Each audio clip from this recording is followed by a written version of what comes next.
한 주간 동안 편안하셨어요. 오늘 우리는 삼위일체 주의를 지키는 날입니다. 삼위일체라는 그 말은 신학교에서 가르칠 때 가장 어려워하는 주제 중에 하나입니다. 그것을 이제 이론적으로 배우려고 하니까 어려운 거죠. 그런데 이제 오늘 우리는 이제 신학 강의를 통해서 아니고 삼위일체를 좀 체험적 차원에서 이해해 보고자 합니다. 삼위일체 오해가 많습니다. 기독교는 유일신 한 하나님을 섬긴다고 하는데 세 하나님을 섬기느냐 이제 그런 얘기를 할 수 있는데요. 그래서 이론적으로는 그렇게 복잡하게 논란을 할 수 있습니다. 그래서 오늘은 이제 우리가 신앙생활 가운데서 하는 삼위일체 하나님을 어떻게 경험하고 있는가를 초점을 맞추려고 합니다. 삼위일체 하나님은 하나님이 정말 어떠한 분이신가를 설명해 주고자 하는 용어가 아닙니다. 이 점을 이제 바꿔서 생각하기 때문에 그렇죠. 하나님이 삼위일체다. 그건 아닙니다. 단지 그 하나님을 우리가 어떻게 경험하느냐 그것을 설명해 주는 용어입니다. 우리가 경험하는 하나님을 어떤 식으로 경험하냐면 삼위일체 되신 하나님으로 경험한다는 얘기입니다. 그러니까 이것을 경험적인 차원에서 이해하지 않으면 도무지 이해할 수 없습니다. 따라서 사실은 이런 강의는 신학교에서 할 일이 아니고 지금 이런 예배 가운데 더 적합하다는 생각이 듭니다. 그 점을 기억하시면, 신학교 아니지만 마치 강의하는 것처럼 삼위일체 하나님은 하나님 당신 자신을 설명해 주는 용어가 아니고 그 하나님을 우리가 어떻게 경험하느냐를 설명하는 용어다. 그런 말씀을 드립니다. 그리고 지금 우리는 삼위일체 주일인데요. 이 삼위일체 주일은 종합적인 절기라고 할 수 있습니다. 사실 우리가 지금 반년이 지났는데 반년이 지났어요. 기독교 절기로 보면 반년이 조금 더 지났어요. 이 기독교 절기는 보통 출발이 대림절부터 출발합니다. 그러니까 대림절부터 성령 강림절까지 이제 사실 반년이 지났어요. 그리고 나머지는 이제는 다음 대림절까지 이제 우리가 일상을 살아가는 것인데 이제 이 삼위일체주의를 지키는 것은 이제 삼위일체 하나님과 더불어서 남은 날을 살아가라 이런 의미로 이제 이해할 수 있습니다. 근데 삼위일체가 어떻게 이 땅의 사람들에게 증거되어졌는가 보면 우리 지나간 절기를 생각하면 금방 이해할 수 있습니다. 우리가 대림절을 통해서 성자 예수님이 이 땅에 오셨잖아요. 아기 예수로 오셨습니다. 그리고 그분이 이 땅에서 사람으로 살아가셨습니다. 그리고 죽었습니다. 거기까지 성자 예수님이 죽었습니다. 그런데 그분이 죽고 끝난 게 아니라 다시 사셨습니다. 거기서 비로소 예수님을 통해서 성부 하나님이 명확하게 드러납니다. 성부 하나님께서 그를 죽은 가운데서 살리셨습니다. 그리고 그분은 이 땅에 계시면서 40일 동안 머물러서 부활을 증거하고 또 다시 사라지셨습니다. 우리는 그분이 그저 다시 영원히 사라진 줄 알았더니 불과 50일 만에 마가의 다락방에 성령으로 임하셨습니다. 그 여기서 성령 하나님이 나타나신 것입니다. 그래서 결국 이 기독교 교회 안에서는 성부, 성자, 성령 하나님이 이렇게 우리 교회 역사 속에서 이제 경험되어진 것입니다. 그것을 중심으로 해서 교회가 일어나기 시작했으니 삼위일체라는 말은 결코 추상적인 언어가 아니고 역사적으로 경험되어진 용어입니다. 그런데 여러분들 다 배웠어요. 강의를. 이게 어떻게 이제 이것이 활발하게 전개해졌는가를 생각해 봅시다. 사실 이 삼위일체를 우리가 이해해야 되는 건 뭐냐면 부활 때문에 그렇습니다. 이 삼위일체 중심에 예수님의 부활이 있었습니다. 부활이 없었으면 이 삼위일체도 필요 없는 것입니다. 그런데 오늘 이 부활을 중심으로 한 삼위일체를 경험한 사도 베드로가 그것을 핵심적으로 이렇게 말하고 있습니다. 이것이 무엇이냐? 부활과 삼위일체의 관계 속에서 아주 복잡한 말씀을 한마디로 이렇게 베드로 사도가 말씀하고 있습니다. 우리 주 예수 그리스도의 아버지 하나님을 찬송하리로다. 그의 많으신 긍휼대로 예수 그리스도를 죽은 자 가운데서 부활하게 하심으로 말미암아 우리를 거듭나게 하사 산 소망이 있게 하셨다. 여기에 삼일체가 완전히 다 들어가고 있는데요. 이제 이것을 하나하나 설명하기보다는 이 삼일체 하나님을 실제로 경험했던 두 인물을 소개해 보겠습니다. 대표적인 사람이 베드로와 바울이라는 분입니다. 지금부터 제가 얘기하는 것은 여러분들이 익히 잘 알고 있는 말씀입니다. 그러니까 다 아는 얘기를 이제 하고 있다라고 생각하지 말고 이 말씀을 쭉 쫓아가면서 나는 어느 시점에서 이 삼일체 하나님을 경험하고 있는가를 한번 스스로 이제 바라보는 기회가 되시기를 바랍니다. 본디 어부였습니다. 누가? 베드로가. 자기 일상을 살아가고 있는 그때 어떤 젊은이가 나타났어요. 바로 예수님입니다. 같은 젊은이요. 그래서 베드로에게 말합니다. 나를 따르라 합니다. 성경은 밑도 끝도 없이 나를 따르라 합니다. 베드로 역시 밑도 끝도 없이 다 버리고 예수님을 따랐더라. 이렇게 기록하고 있습니다. 그런데 그가 그저 무조건 따라 나섰지만은 아무 의문이 없는 것은 아니었습니다. 따르면서 여러 가지 의문을 일으켰습니다. 그래도 그는 누구 못지않게 열정적으로 예수님을 따랐습니다. 그리고 그에 대한 충성도도 높았습니다. 그러나 예수님을 향한 사람들과 당시 종교 지도자들의 저항은 만만치 아니하였습니다. 그런 동안 예수님의 추종했던 많은 사람들이 예수님을 떠나가기도 했습니다. 그때 예수님이 섭섭해하면서 너희들도 나를 떠나겠느냐 그렇게 물었던 적이 있습니다. 예수님, 그때 베드로는 생명의 말씀이 여기 있는데 우리가 어디를 떠나리까라고 담대하게 얘기했습니다. 사실 그렇게 얘기해야죠. 가긴 어딜 가요? 다 버렸는데, 돌아가서 집을 것이 하나도 없는데. 베드로는 그런 생각을 했을 거예요. 내가 갈 때까지 한번 가본다. 그런데 상황은 녹록하지 않았어요. 점점점 악화되기 시작했습니다. 그 중에 치명적인 것은 함께 동거동락하면서 예수님을 찾았던 가룟 유다가 권력자들과 음모를 꾸미면서 예수님을 팔아넘겼습니다. 베드로의 마음이 흔들리기 시작했습니다. 나는 길이요 진리요 생명이라고 하시던 그분이 아니 남들이 다 가는 그 죽음의 길로 지금 가는 거 아니야? 지금 내가 지금 무엇을 따르고 있는 거야? 그런 깊은 위기가 그에게 찾아왔고요. 내가 모든 것을 버린 것은 모든 것을 얻기 위함인데 단 하나밖에 없는 생명까지 박탈당할 위기에 처했으니 더 이상 예수님을 따를 명분이 없어졌습니다. 그래서 결과적으로 베드로는 다른 누구 못지않게 또 철저히 예수님을 배반했습니다. 그리고 예수님은 돌아가셨습니다. 여기서 끝나는 줄 알았지요. 그런 반전이 일어났습니다. 죽은 지 3일 만에 예수님께서 불쑥 일어나셔서 베드로에게 나타났습니다. 예수님의 부활은 더 이상 부인할 수 없는 역사적 사건이 되었습니다. 40일 만에 예수님은 다시 사라지셨습니다.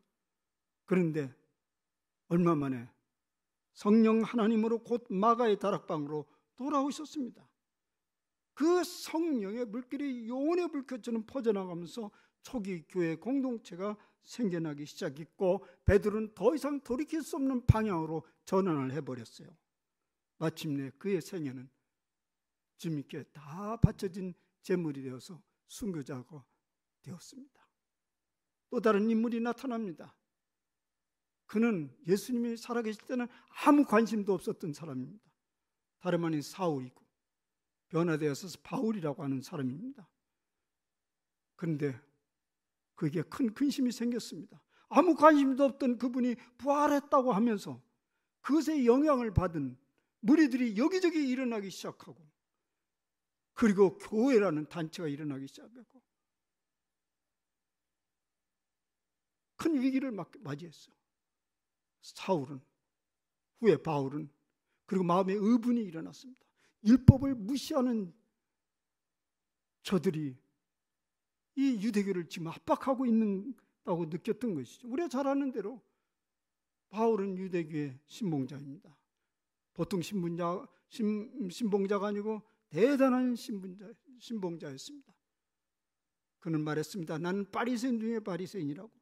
그런데 이 불황무식한, 율법에 불황무식한 사람들이 유대교를 막 압박하기 시작했으니 얼마나 바울의 마음에 심기가 불편했겠어요. 의분이 일어났어요. 그래서 적극적으로 그 교회를 핍박하기 시작했습니다. 그리스도인들을 핍박하기 시작했습니다. 그냥 핍박한 게 아니요, 죽이는 데 가담했어요. 그 중에 대표적인 사람이 스데반 집사 아닙니까? 그는 그 열심을 더 박차를 가했습니다. 그래서 예루살렘 근처만 아니고 저 멀리 다메섹까지 퍼져 있는 디아스포라 그리스도인들을 잡아다가 죽이려고 작정하고 그리 가고 있는 때였습니다. 그런데 돌연 하늘에서 강렬한 빛이 비추더니 그의 눈을 가리웠습니다. 그리고 천상의 소리가 들려왔습니다. 사울아, 사울아, 내가 어찌하여 나를 핍박하느냐? 아니, 내가 누구를 핍박한다고요? 도대체 당신 누구요? 나는 박해하는 예수라. 그는 그 역사적 예수를 한 번도 본 적도 없고 관심도 없었지만은 즉시 그는 알아차렸습니다. 바로 이 자가, 이분이 교회를 일으키게 하는 부활하신 그분이구나. 즉시 알아차리고 그는 다시금 돌이킬 수 없는 인생의 전환을 맞이했습니다. 소위 거듭난 거죠. 그래서 그는 교회의 박해자가, 교회의 수호자로 되었습니다. 아니, 사람들은 놀랍니다. 어떻게 이런 일이 일어났습니까? 사람이 바뀌어도 어떻게 저렇게 돌을 수가 있겠는가? 사람들은 그의 회심에 의심을 품었습니다. 잘 믿으려 하지 않았습니다. 그래서 교회가 한동안 그를 두려워했습니다. 사랑하는 여러분, 성자 예수님이 아니었다면, 성부 그 하나님이 예수님을 다시 살리지 아니하셨다면, 성령 그 하나님이 바울에게 나타나지 아니하셨다면 그런 일은 결코 일어나지 않았을 것입니다. 삼일째 하나님의 위대한 역사입니다. 인생들을 향한 엄청난 배려입니다.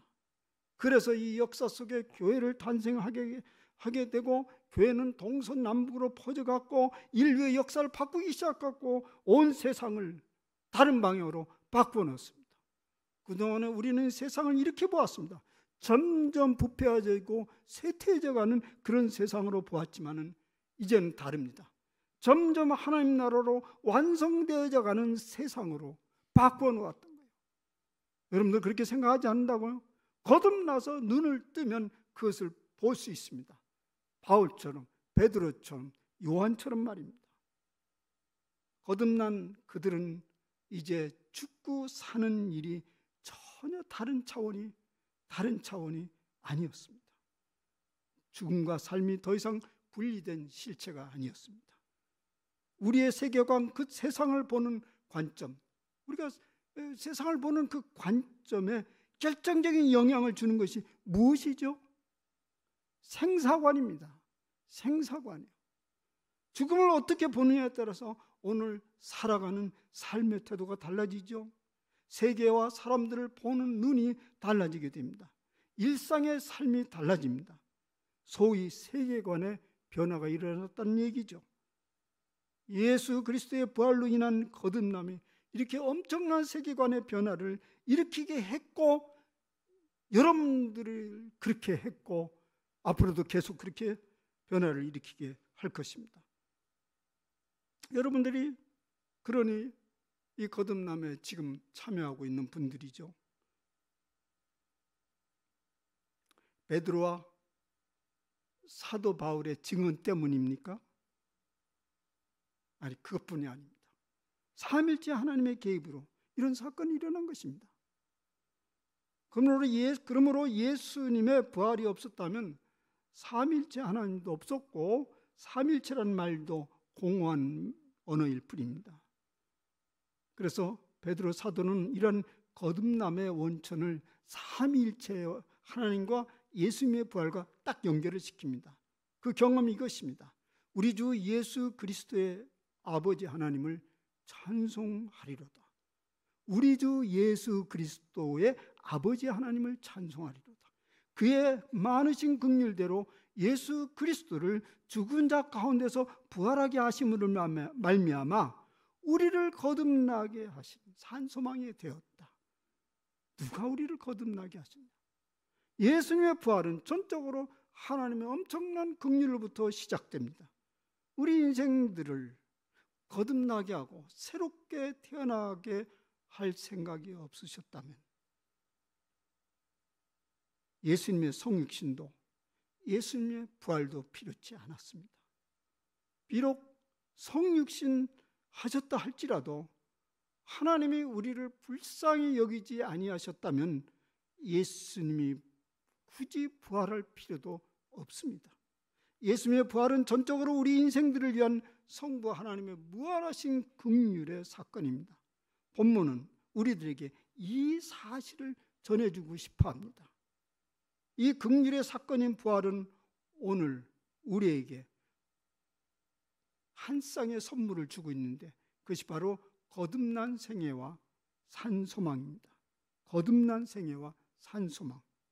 이 둘은 서로 떼어낼 수 없는 한 쌍의 선물입니다. 거듭난 생애에게 선물로 주어진 것이 산소망을 함께 안겨준다는 것입니다. 거듭나지 않는 사람도 소망은 있어요. 소망 없이는 못 살죠. 그런데 그 소망은 질적으로 다르다는 것을 지금 이 말씀에서 암시하고 있습니다. 소망이라는 말은 어떤 목표점을 설정해 주고 가지는 것이죠. 목표점이 없이 소망을 할 수 없죠. 그런데 그 목표점이 바람에 고무풍선에 드는 바람처럼 허황된 그런 목표였다면 그 소망은 신기루죠. 산소망이 아니죠. 예.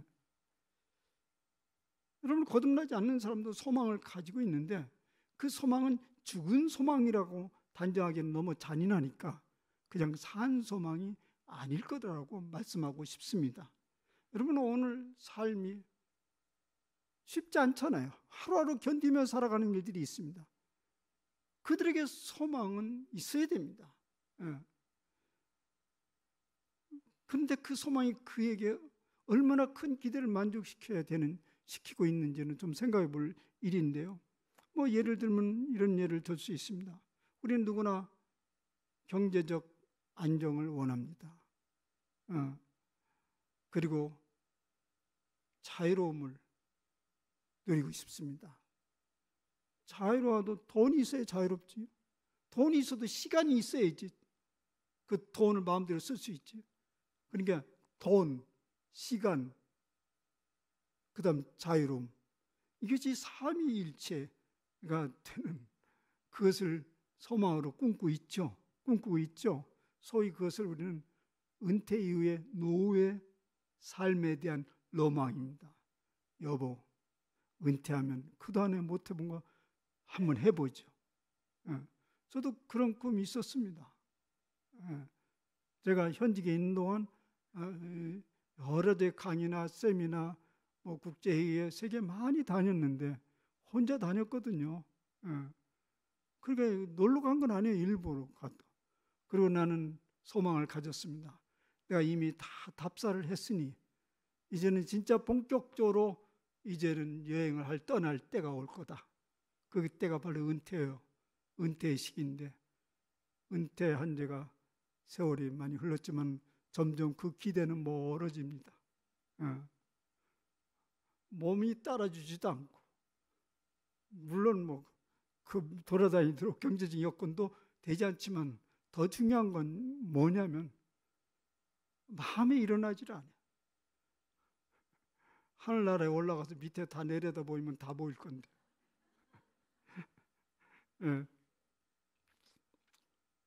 여기에 말씀하고 있는 소망은 그런 소망 아니라는 거예요. 산 소망이라는 거예요. 베드로 사도에게도 그런 소시민적인 소망이 있었을 거예요. 바울에게는 왜 없었겠어요? 그러나 그들이 산 소망을 발견하기 위해 이전 소망은 더 이상 소망이 아니었습니다. 바울 사도도 그러했습니다. 그래서 그는 이렇게 말했습니다. 이전에 품었던 모든 소망 그런 거 배설물처럼 여긴다고 했습니다. 이 산 소망은 이전 것을 대체하고도 남는 소망이었기 때문에 그렇겠죠. 그 소망은 생명에 관한 소망입니다. 다른 게 아니고 그 소망은 생명에 관한 소망이었어요. 그 크기가 얼마나 넓고 대단했는지요. 썩지 않고 더럽히지 않고 쇠지 않는 유업이라고 그랬어요. 그런 생명이 있어요. 썩지 않고 더럽히지 않고 쇠하지 않고, 쉽게 말하면 병들지 않고 늙어지지 않는 그런 소망이라는 것입니다. 거듭나서 얻은 새 생명은 다시는 썩어질 수 없고 더럽힐 수 없고 쇠할 수 없는 그런 생명.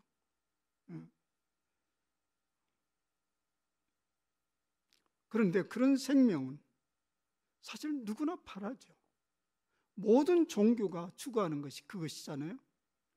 모든 종교가 추구하는 진리가 어떤 종교든지 생명 그것입니다. 고등종교라면 생명 그죠. 우리 팔자나 보는 그런 종교는 종교 아니고요. 고등종교는 다 생명에 관한 얘기예요. 어떻게 하면 이 생명의 문제를 풀어보려는 것이 핵심적인 과제입니다. 예를 들자면 불교를 봅시다. 불교의 출발점 우리가 잘 아는 대로 생로병사의 고뇌로부터 출발하지 않습니까? 마침내 그 진리를 깨달았다는 거예요. 그게 색즉시공 공죽시색 불생불멸이라는 진리를 깨닫게 됩니다. 다시 말하자면 있는 것이나 없는 것이나 같은 것인데 태어나지도 않았는데 죽으면 또 어디 있으리요? 굉장히 고상하죠. 이거 대단한 진리예요. 나지 않았는데 죽으면 어디 있겠는가? 그것을 일컬어서 공이라고 말합니다. 이 정도도 굉장히 고상하고 훌륭한 가르침입니다. 그런데 예수님은 어떠했을까요? 태어났는데 태어난 것을 태어난 것으로 인정하자, 그 얘기입니다. 예수님은 물론 예수님의 그 생명관도 생로병사로부터 시작된 것은 같은 것 같아요. 복음서에 보면 생로병사 다 얽힌 이야기들로 가는데요, 이 생로병사의 굴레로부터 벗어날 수 있는 것은 있다고 하자, 태어난 것은 태어났다고 하자, 플러스 다시 태어나면 되지 않느냐. 이것이 생로병사의 해결점입니다. 근데 그 진리를 말로 하지 아니하고 예수님이 몸소 증명해 보이셨습니다. 그래서 그를 부활의 첫 열매라고 성경은 말하고 있습니다. 사랑하는 여러분, 우리의 생사관의 해결은 심오한 깨달음으로부터 비롯되는 것은 아닙니다. 우리의 죽음을 실존적으로 깊이 받아들이면서, 여러분 죽습니다. 우리 여기에 앉은 모두들 죽음의 두려움이나 이런 걸 크게 염려하지 않지만 다가옵니다. 죽습니다. 그것을 실존적으로 깊이 받아들이면서 부활하신 주님을 바라보고 믿는 것입니다. 창조주 하나님의 인생들을 불쌍히 여겨서 인생들의 생사관을 그렇게 풀어주셨습니다. 우리 생명을 시작하게 하신 분이 우리의 생로병사의 그 생사관을 완전히 풀어주셨다는 얘기입니다. 베드로가 그것을 경험했어요. 그래서 그렇게 얘기했어요. 하나님의 많은 긍휼하심으로 그를 부활케 하셨다고 말입니다. 우리의 믿음은요, 이런 증언자들의 의존하는 것만은 아니죠. 그죠? 이런 증언자들의 베드로도 믿었고 사도 바울도 믿었는데 우리라고 누가 그랬다고 하죠? 아니, 어디 동정녀에서 사람이나 그랬던 어떤 믿는 사람이 그랬다지. 아니,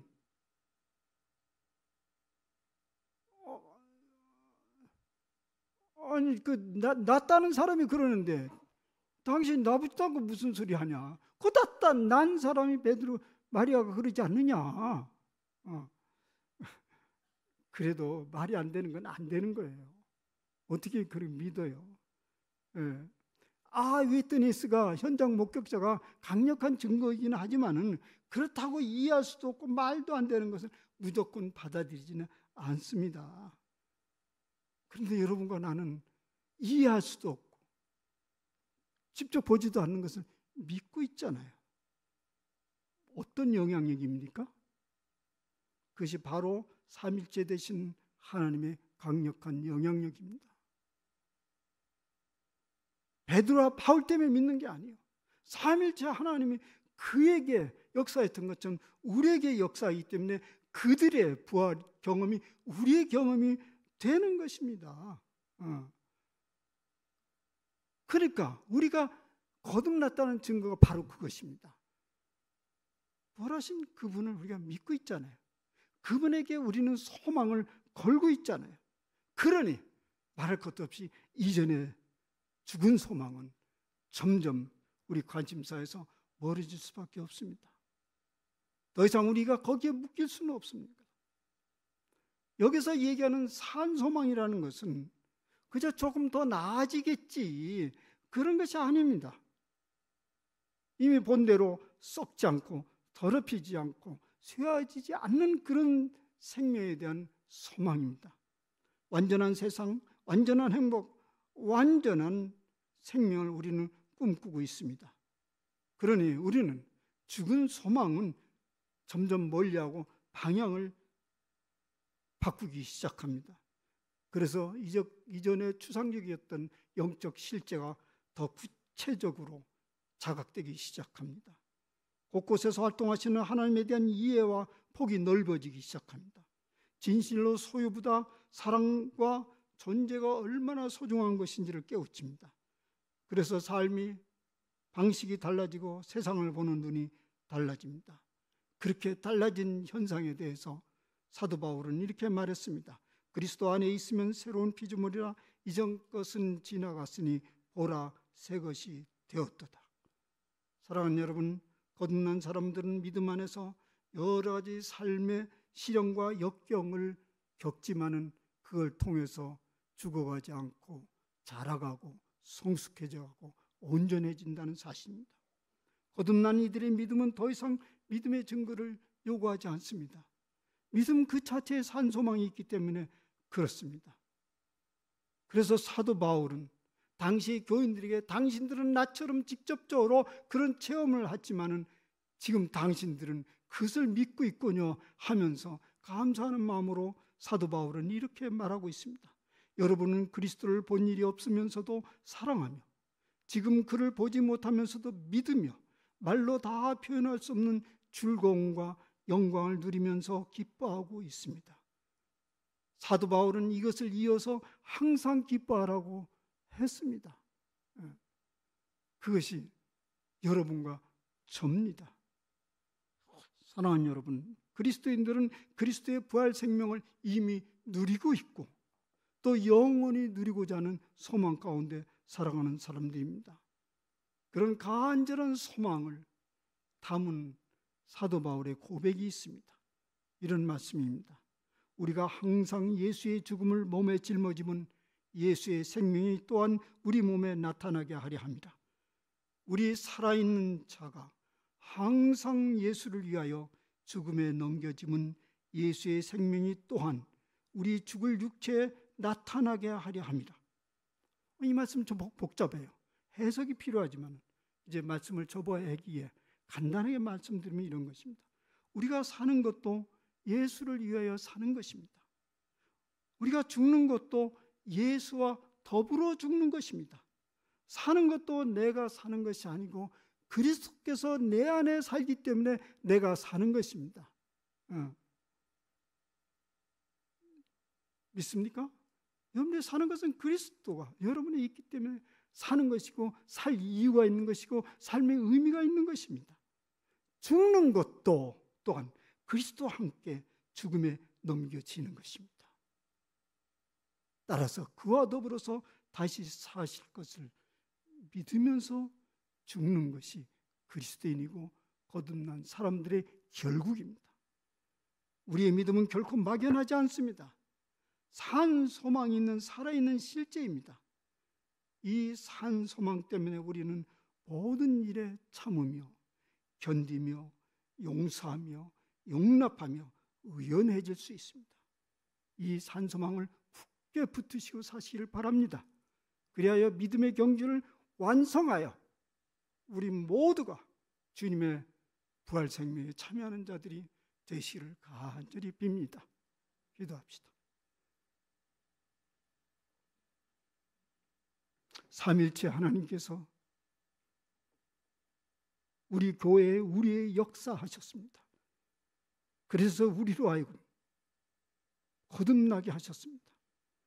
그래서 산 소망을 가지게 되었고 죽은 소망의 미련을 점점 멀리하게 되었습니다. 이 놀라운 비밀을 저희들에게 알려주시고 붙들게 해주심을 감사합니다. 아버지 하나님, 죽은 문화 속에서 산 소망을 일으키는 저희들의 삶이 되게 하옵소서. 하나님의 무한 자비하신 긍휼하심이 이런 일을 일으켰다는 그 외침이 우리 삶 속에서 일어나게 하시고 세상을 새롭게 변화시키는 주역으로 삼아 주시옵소서. 예수님의 이름으로 기도하옵나이다. 아멘.